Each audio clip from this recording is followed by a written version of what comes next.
ಮನೆ ಮನೆಯ ಕಸ ಸಂಗ್ರಹಣೆಯಲ್ಲಿ ವಿಫಲ. ಗಾಡಿ ಬಂದಿಲ್ವಾ? ಗಾಡಿ ಬಂದಿಲ್ಲ. ಎಷ್ಟು ಆಯ್ತು ಗಾಡಿ ಬಂದಿಲ್ಲ? ಗಾಡಿ ಬಂದು ಒಂದು ವಾರ ಆಯ್ತು. ಗಾಡಿ ಬರೋದೇ ಇಲ್ಲ. ಇದು ರಸ್ತೆಯೋ ಕಸದ ತೊಟ್ಟಿಯೋ?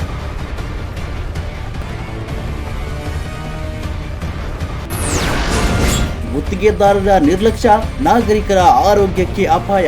ಗಾಡಿಗೆ ಹಾಕಬೇಕು, ಏನೋ ಹಾಕ್ತಾರೆ. ಆ ಅಧಿಕಾರಿಗಳು ಕಳಿಸ್ತಿಲ್ಲ ಅಂತಂದ್ರೆ ಅವರೇನು ಓಟ್ ಹಾಕಿಸ್ಕೊಂಡು ಮನೇಲಿ ಇದ್ರೆ ಸಾಯೋದೇ ಸರ್. ಅವ್ರ ಏರಿಕೆಯಲ್ಲಿ ಓಡಾಡ್ತಾರೆ. ಬನಶಂಕರಿ ಟು ಉತ್ತರಹಳ್ಳಿ ರಸ್ತೆ ಕಸದಮಯ.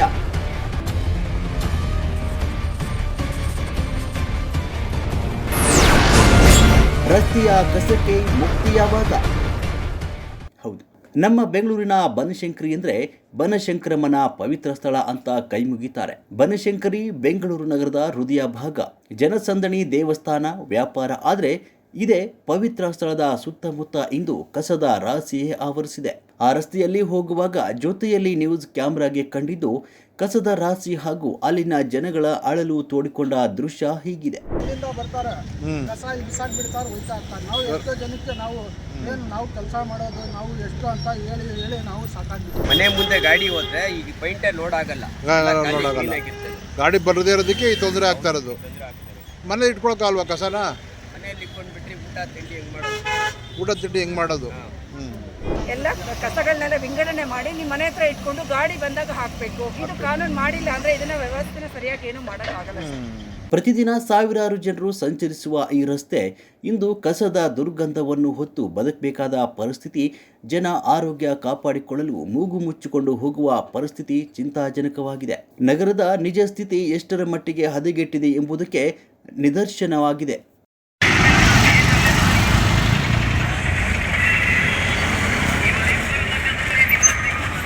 ಕಸ ಯಾಕೆ ಇಲ್ಲ ಹಾಕ್ತೀರಾ?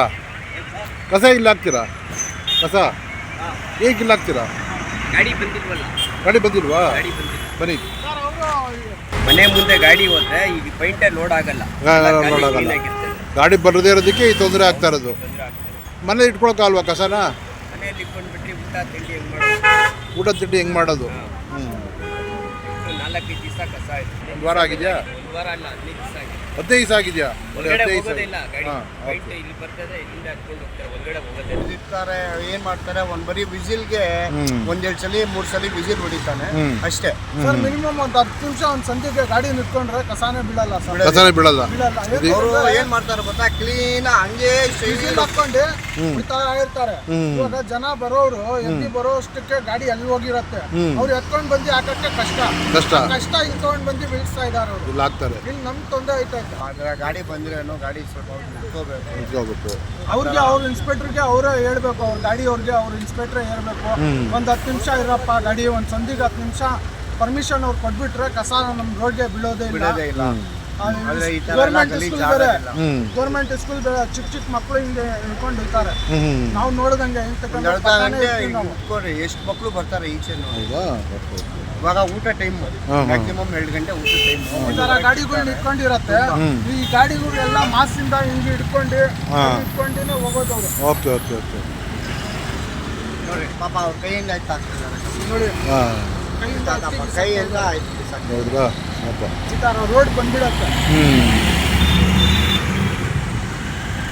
ಸರ್. ಜನಗಳಿಂದಾನೆ ಅಂತ ಹೇಳ್ಬೇಕು. ಜನಗಳಿಂದಾನೆ. ಯಾಕಂತಂದ್ರೆ ಅದಕ್ಕೆ ಬಂದೋಬಸ್ತು ನೀವು ಕಂಡೀಷನ್ಸ್ ಹಾಕ್ಬೇಕು. ಇಲ್ಲಿ ಹಾಕಿದವ್ರಿಗೆ ಫೈನು, ಅಥವಾ ಬೇರೆ ಮಾಡೋ ಹಾಕಿದವ್ರಿಗೆ ಫೈನು, ಅಥವಾ ಒಂದು ಕ್ಯಾಮ್ರಾದ ವ್ಯವಸ್ಥೆ ಅವ್ರಿಗೆ ಫೈನ್ ಹಾಕ್ತಿವಿ. ಆ ತರ ಎಲ್ಲ ಭಯ ಇಟ್ಟಿಲ್ಲ ಅಂದ್ರೆ ಹಸಿ ಕಸಗಳನ್ನೆಲ್ಲ ಬೇರ್ಪಡೆ ಮಾಡಿ ಹಾಕ್ಬೇಕು.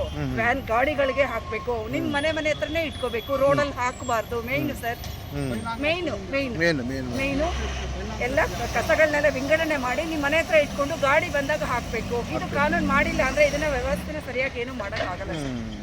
ಖಂಡಿತವಾಗಿ ಮೇಡಮ್, ಇಲ್ಲಿ ಫುಟ್ಪಾತ್ ಇಲ್ವಲ್ಲ, ಅದಕ್ಕೇನು ಮಾಡ್ತೀರಿ? ಫುಟ್ಪಾತಲ್ಲೆಲ್ಲ ಕಸ ಹಾಕಿದಾರಲ್ಲ, ನೀವು ಓಡಾಡೋದಕ್ಕೆ ಯಾವ ರೀತಿ ದಿನನಿತ್ಯ ಡೈಲಿ ಎಷ್ಟೊತ್ತಿ ಓಡಾಡ್ತೀರಾ ಮೇಡಮ್? ಇಲ್ಲ ಸರ್, ನಾವು ಓಡಾಡೋದೇ ಬೆಳಗಿಂತ ಸಂಜೆವರೆಗೂ. ಅಲ್ಲಿ ಹೇಳಕ್ಕಾಗಲ್ಲ. ಅಲ್ಲ, ನಿಮ್ಗೆ ಯಾವ ತೊಂದರೆ ಆಗುತ್ತೆ? ನಿಮ್ಮ ಅನುಭವ? ಹೋಗೋ ಬರೋ ದಾರಿ ಎಲ್ಲರೂ ನೋವು ಮಾಡ್ಕೊಳ್ತಿದ್ದಾರೆ. ಯಾರಿಗೆ ಹೇಳ್ಬೇಕು ಅಂತ ಗೊತ್ತಾಗ್ತಿಲ್ಲ ಅಂತ ಬೇಜಾರು ಮಾಡ್ಕೊಂಡೇ ಬಸ್ ಪಾಸ್ ಆಗೋದು. ಡ್ರೈವರು ಕಂಡಕ್ಟರ್ಗಳು ಒಂದು ಒಂದು 5-6 ಸಲ ಹೋಗ್ಬೋದು ಸರ್ ಒಂದು ಬಸ್ಸು. Okay. ಅವ್ರ ಆರೋಗ್ಯದ ಗತಿ ಏನು ಸರ್? ಓಕೆ ಒಂದು ಬ್ಯಾಕ್ಟೀರಿಯಾ ಹೋದ್ರೆ ಸಾಕು ಮನುಷ್ಯನ ಹಾಳು ಮಾಡೋದಕ್ಕೆ, ಜಾಸ್ತಿ ಬೇಕಾಗಿಲ್ಲ. ಮೇಡಮ್ ಅದೊಂದು ಸಾರ್ವಜನಿಕರು ಓಡಾಡೋದು ಹೇಗಿಲ್ಲ ಇಲ್ಲಿ? ಈಗ ಕಾಲ್ನಡಿಗೆಯಲ್ಲಿ ಓಡಾಡೋದಕ್ಕೆ ನಿಮಗೆ ತೊಂದರೆ ಆಗ್ತಿಲ್ವಾ? ಮತ್ತೆ ಈ ತರ ಎಲ್ಲ ಇಟ್ಟಿದಾರಲ್ಲ ಸರ್, ಅದನ್ನು ತೆಗಿಸ್ಬೇಕು, ಫುಟ್ಪಾತ್ ಕ್ಲೀನ್ ಮಾಡಿಸ್ಬೇಕು, ಮತ್ತೆ ಕಸ ತಂದು ಯಾರು ಹಾಕಬಾರ್ದು. ಮೇನ್ ಸರ್, ಹಾಕಿಲ್ಲ ಅಂದ್ರೆ ಕಸ ಬರಲ್ಲ. ಆಯ್ತಾ? ಕಸ ಇಲ್ಲಿ ಯಾರು ಹಾಕಬಾರ್ದು ಸರ್ ಫಸ್ಟ್.